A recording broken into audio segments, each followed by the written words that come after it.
Assalamualaikum warahmatullahi ta'ala wabarakatuh. Waalaikumsalam warahmatullahi wabarakatuh. Ahlan wa ahlan, kaifa haluka adik-adikku dimanapun kalian berada. Mudah-mudahan adik-adikku tetap dalam lindungan Allah subhanahu wa ta'ala dan tetap dalam keadaan sehat.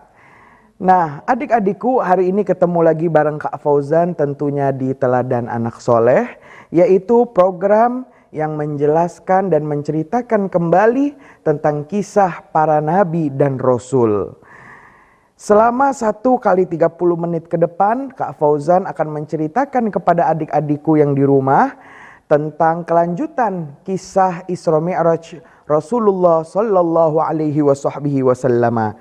Nah, adik-adikku, Kak Fauzan telah ditemani di tempat studio oleh adik-adikku Banat Al-Bahjah Pusat.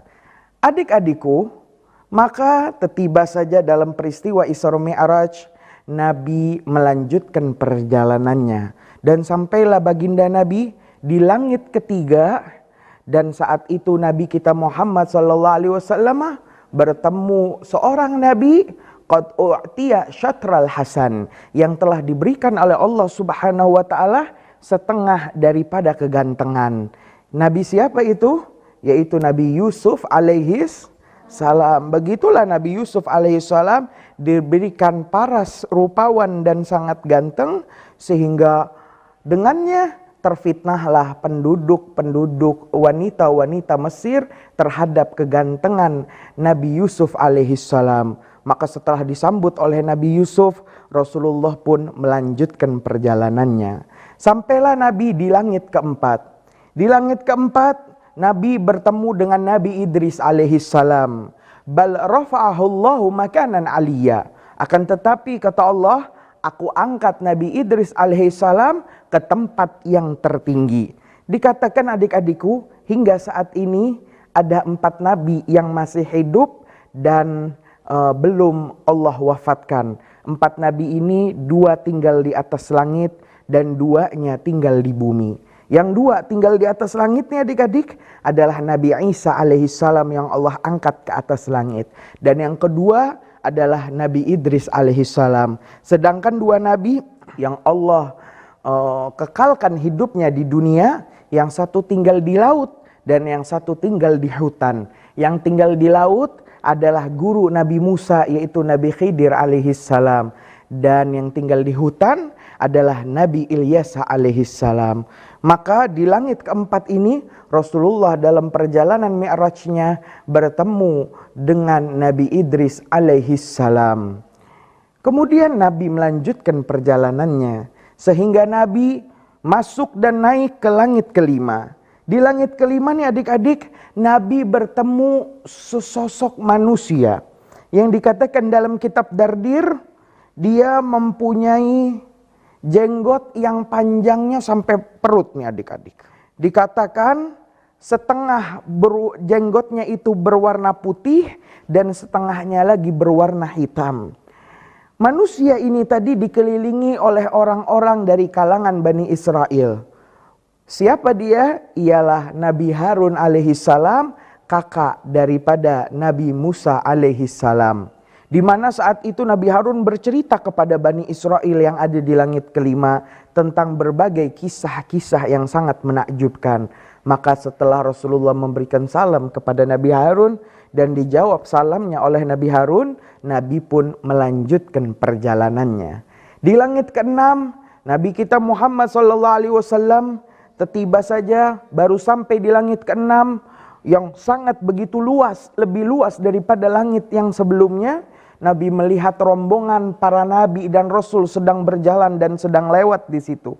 Para waliullah lewat di situ. Kemudian Nabi bertemu dengan rombongan yang sangat-sangat besar. Maka Nabi bertanya, wahai Jibril, siapa rombongan manusia yang sangat besar tadi?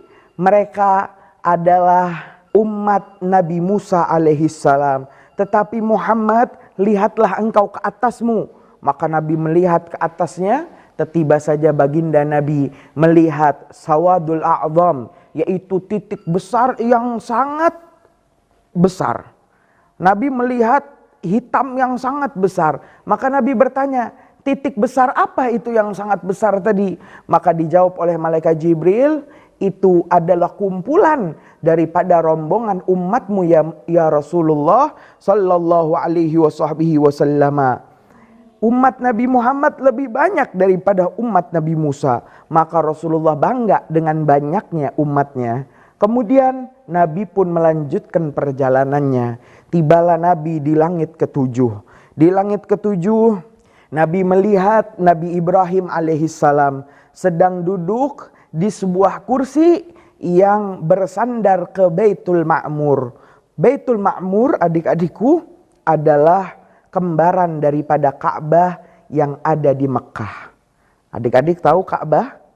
Ternyata Ka'bah, Baitullah, rumah Allah yang ada di Mekah, mempunyai kembarannya yang bernama Baitul Ma'mur yang letaknya ada di atas langit ketujuh.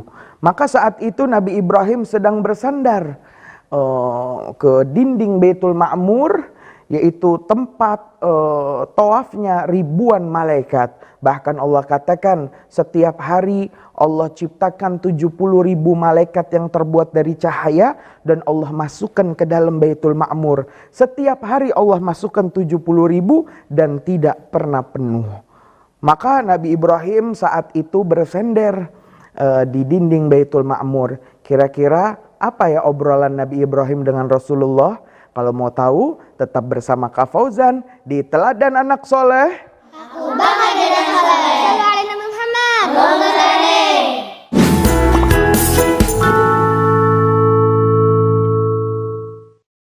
Jadi kerudung ini bukan hanya sekedar model, bukan hanya sekedar gaya. AB Chicken merupakan usaha keumatan yang tersebar di beberapa kota di Indonesia.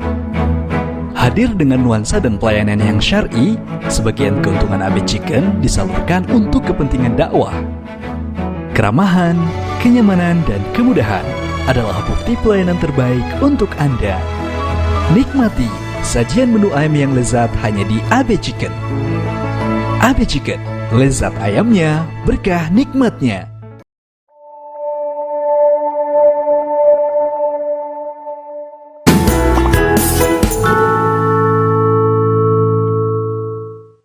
Ya adik-adikku, masih dengan Kak Fauzan tentunya di Teladan Anak Soleh. Aku bangga dengan soleh. Sallu ala Nabi Muhammad. Allahumma shalli.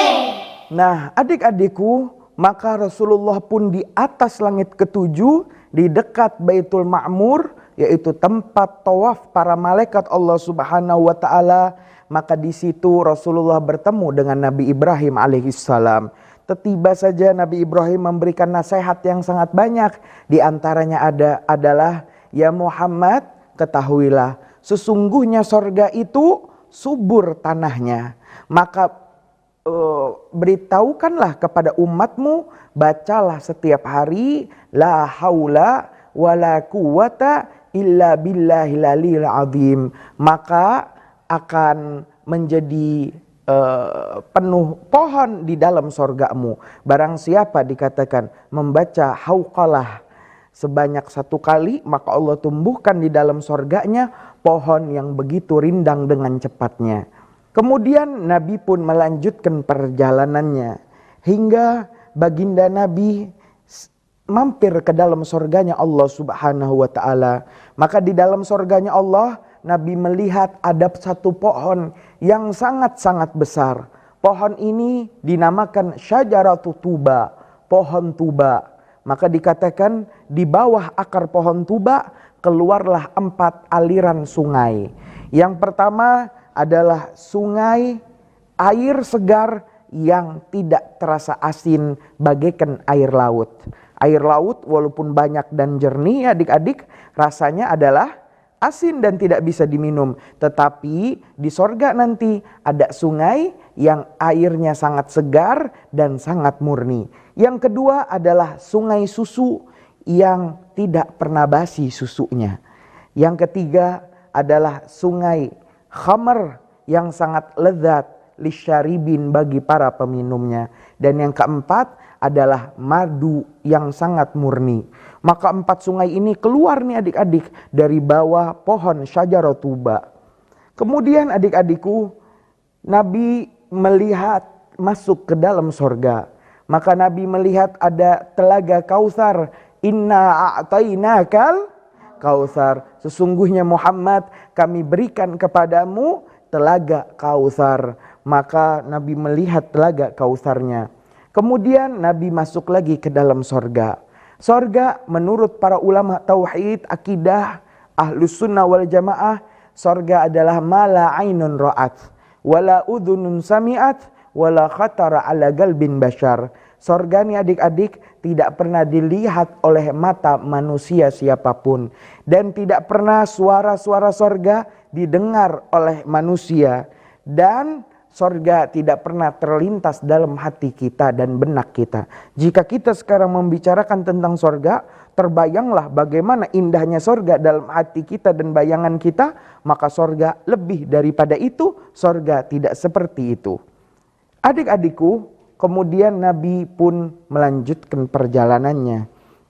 Sehingga baginda Nabi sebelum bertemu dengan Allah Subhanahu wa taala mampir ke nerakanya Allah Subhanahu wa taala. Di depan pintu neraka Nabi bertemu malaikat Malik dan 19 anak buahnya, yaitu malaikat Zabaniyah yang tidak tersenyum dan terlihat mukanya sangat marah.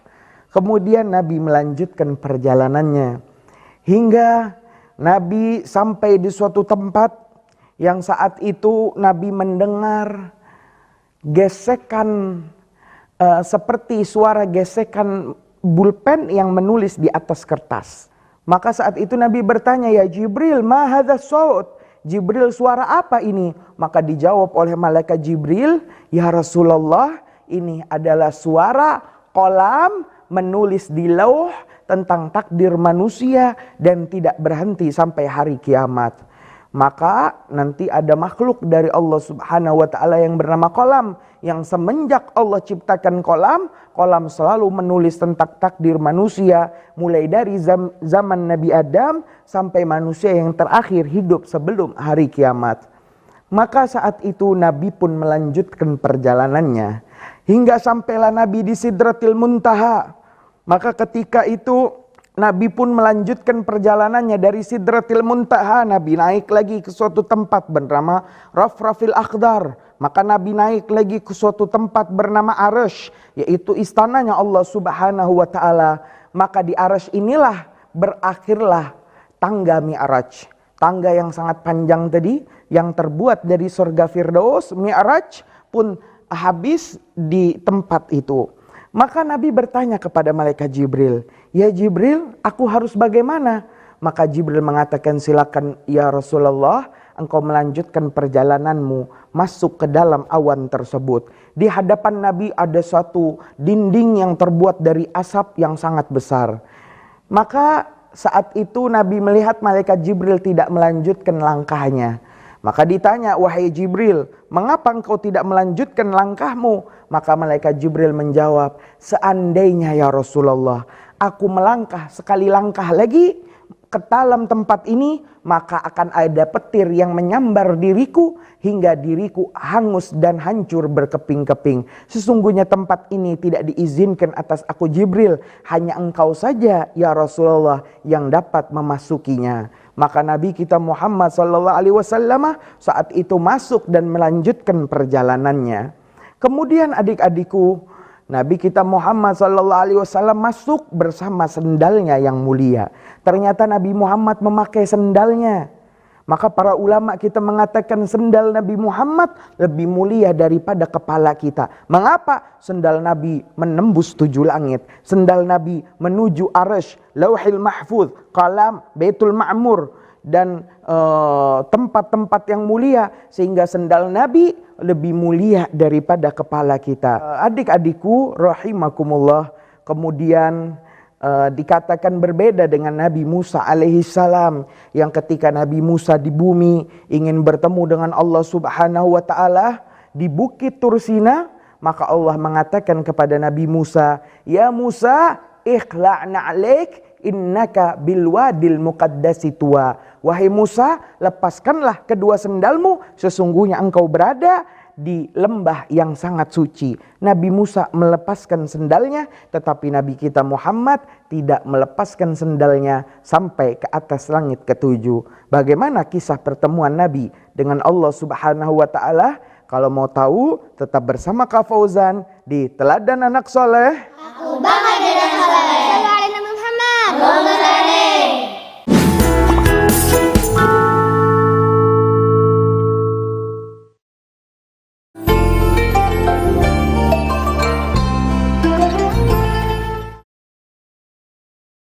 Kami di alamat Jalan Dewi Sartika nomor 99, Kelurahan Tuk Budal, Sumber, Cirebon. Toko Alisa, lengkap, up to date, dan murah.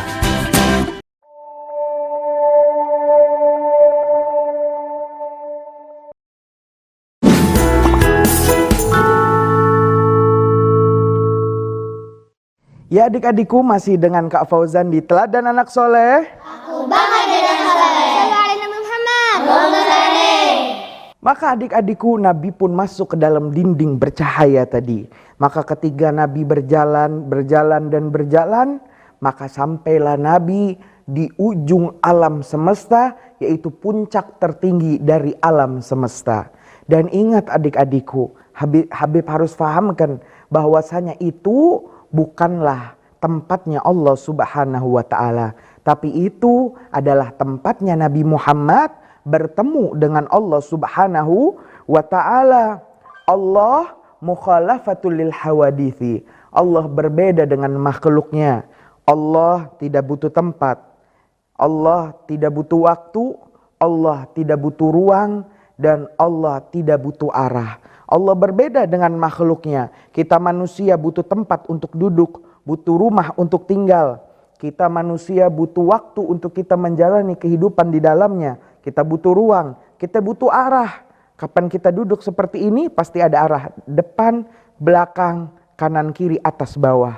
Tapi Allah suci, disucikan dari semua hal-hal yang berkaitan dengan makhluknya. Allah Subhanahu wa Ta'ala berbeda dengan makhluknya. Maka dalam peristiwa Isra Mi'raj, jangan kita hayalkan Allah berada di atas sehingga Nabi harus ke atas dan harus bertemu dengan Allah Subhanahu wa Ta'ala. Tidak. Allah memuliakan Nabi Muhammad sehingga Allah naikkan Nabi Muhammad ke ujung puncak alam semesta.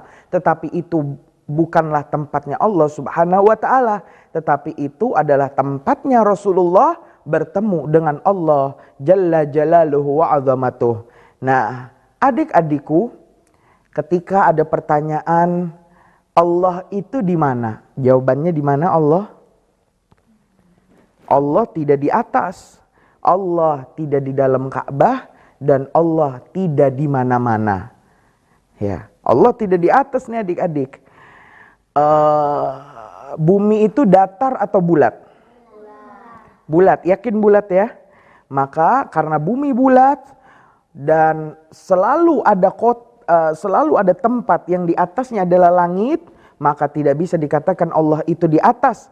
Karena jika kita katakan Allah di atas, berbeda atasnya negara Indonesia dengan atasnya Amerika. Jika sekarang di Indonesia sore, mungkin di Amerika sana waktu subuh. Dan mungkin di Australia adalah siang, dan di India adalah waktu pagi. Maka tidak bisa Allah ada di atas langit India atau langit manapun. Allah berbeda dengan makhluknya. Juga Allah tidak di mana-mana. Ini adalah keyakinan penyembah berhala yang mereka mempunyai berhala di setiap tempat ibadah mereka. Di rumah mereka ada berhala. Di rumah sakit mereka ada berhala. Di sekolah mereka ada berhala. Di kuil mereka ada berhala. Ini namanya berhala di mana? Mana? Allah tidak di mana-mana. Allah, lantas di mana Allah Subhanahu wa Ta'ala? Allah tidak butuh tempat. Allah berbeda dengan makhluknya. Pertanyaannya yang salah, maka jangan dijawab dengan jawaban apapun, maka jawabannya adalah tetap salah. Baiklah adik-adikku, sampai sini dulu kisah Isra Mi'raj Nabi. Insya Allah kita lanjut lagi pada pertemuan selanjutnya. Habib ingin bertanya, ada yang ingin bertanya dari adik-adik? Baik, yang di tengah silakan. Kak Fauzan, para nabi yang bertemu Rasulullah di langit, menjadi sahabat Rasulullah nggak? Nah, adik-adikku, apakah Rasul dan Nabi yang ditemui oleh Rasulullah di langit-langit dalam peristiwa Isra Mi'raj di usia Nabi yang 52 tahun itu menjadi sahabat Nabi? Maka dikatakan tidak. Karena syarat seorang sahabat itu ada 6. Pertama, harus bertemu dengan Nabi. Maka apakah para Nabi dan Rasul bertemu Nabi? Ternyata bertemu dengan Nabi. Mu'minan bihi, yang kedua beriman kepada Nabi.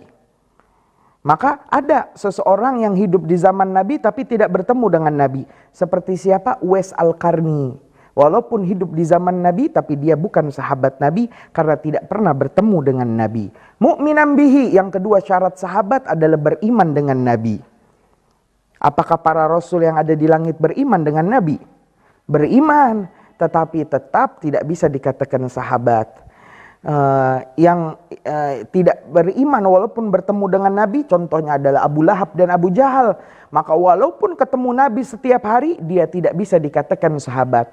Ketiga, fil ardi, pertemuannya harus berlangsung di muka bumi. Maka pertemuan Nabi dengan para Nabi dan Rasul di langit-langit, dari langit pertama sampai langit ketujuh, tidak menjadikan mereka para Nabi dan Rasul sahabat Nabi. Karena pertemuannya tidak terjadi di bumi, tetapi terjadi di langit. Keempat, syarat dari sahabat, pertemuannya harus di masa hidupnya Rasulullah. Artinya jika bertemu Rasulullah sedangkan Rasulullah sudah wafat, mungkin bertemu di dalam mimpi atau bertemu secara langsung di dunia nyata dengan ruh Rasulullah yang mulia, maka dia tidak bisa dikatakan sahabat Nabi karena pertemuannya setelah masa kehidupan baginda Nabi. Yang kelima, harus mati dalam keadaan iman. Maka ternyata ada sahabat Nabi, 2 sahabat Nabi yang dia naudzubillah min dzalik murtad, keluar dari Islam, bernama Abdullah dua-duanya. Maka yang satu balik lagi ke dalam Islam pada zaman sahabat sehingga menjadi tabi'in, dan yang satunya lagi mati dalam keadaan kafir. Maka 2 orang ini tidak dikatakan sebagai sahabat Nabi sallallahu alaihi wasallam. Maka jelas para nabi dan rasul yang bertemu dengan Rasulullah di langit-langit dalam peristiwa Isra Mi'raj tidak bisa dikatakan sebagai sahabat Rasulullah sallallahu alaihi wasallam. Nah, adik-adikku, tak terasa nih sudah 1 kali 30 menit Kak Fauzan menemani adik-adikku semuanya tentang kisah Isra Mi'raj Nabi. Insya Allah jangan khawatir, kita akan ketemu lagi pada jam dan acara yang sama. Dan tentunya masih dengan Kak Fauzan di Teladan Anak Soleh. Aku bangga dengan soleh. Sallu ala Nabi Muhammad. Allahumma salli. Idola, idola, idola kita Muhammad, Muhammad Rasul mulia. Idola